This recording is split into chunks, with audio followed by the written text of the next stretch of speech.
in the heart of medieval Europe, surrounded by mighty kingdoms and rising empires, a young pagan land stood on the edge of destiny.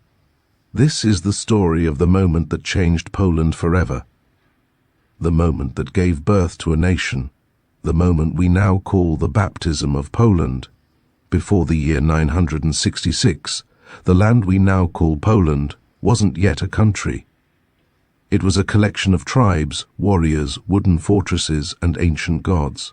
But the world around these tribes was changing fast. To the west, the powerful Holy Roman Empire, expanding its influence under the banner of Christianity.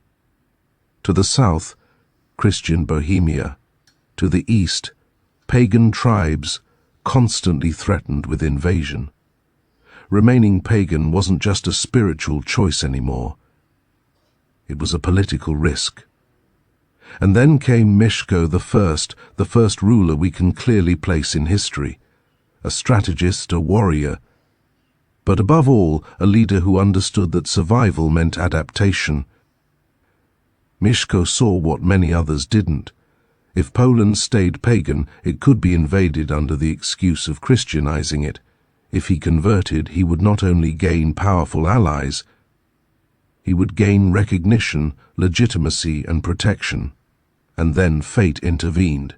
In 965, Mieszko married Dobrawa, a Christian princess from Bohemia. She wasn't just a new queen, she was a bridge to a new world. Dobrawa encouraged Mieszko to consider Christianity not as a foreign threat, but as a doorway to a stronger, united future. And in the year 966, Mieszko made the decision that would define Poland for the next 1,000 years. Somewhere in the early spring, most likely on Holy Saturday, Mieszko the first stepped forward to receive baptism. The exact place remains a mystery. Gniezno? Poznan? Ostro-Ledniki? We may never know, but we do know this.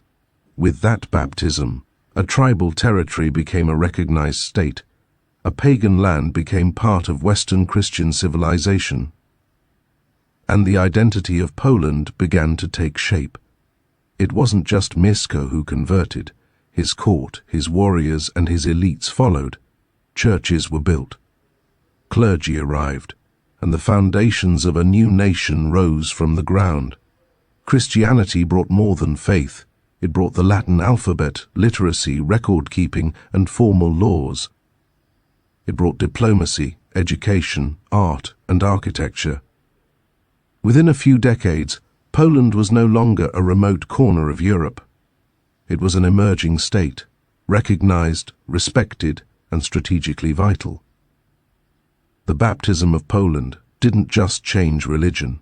It changed everything: government, culture, law, society, and the international position of the country. Poland's sudden entrance into the Christian world changed the balance of power in Central Europe. It created a new strong kingdom, one that could stand toe-to-toe with Germany and Bohemia, one that would later help shape the largest country in Europe, the Polish-Lithuanian Commonwealth. And centuries later, this Christian identity played a role in resisting totalitarian forces, from Nazi Germany to Soviet communism. The baptism set Poland on a path that influenced not only the region, but the entire world. Over 1,000 years later, the effects of 966 are still visible. Poland's national identity, its traditions, its alphabet, its architecture, all trace back to that moment. Even modern political alliances, NATO, the European Union, are connected to the long arc of Poland's presence in Europe, an arc that began with Mieszko's conversion. For this generation, the baptism of Poland isn't just a chapter in a textbook. It's the reason Poland looks the way it does, thinks the way it does, and stands where it stands today. 966 AD was not just the baptism of a ruler, it was the baptism of an entire nation. A moment of transformation, a moment of courage, a moment that shaped the destiny of millions for over a millennium. This is the story of how Poland was born.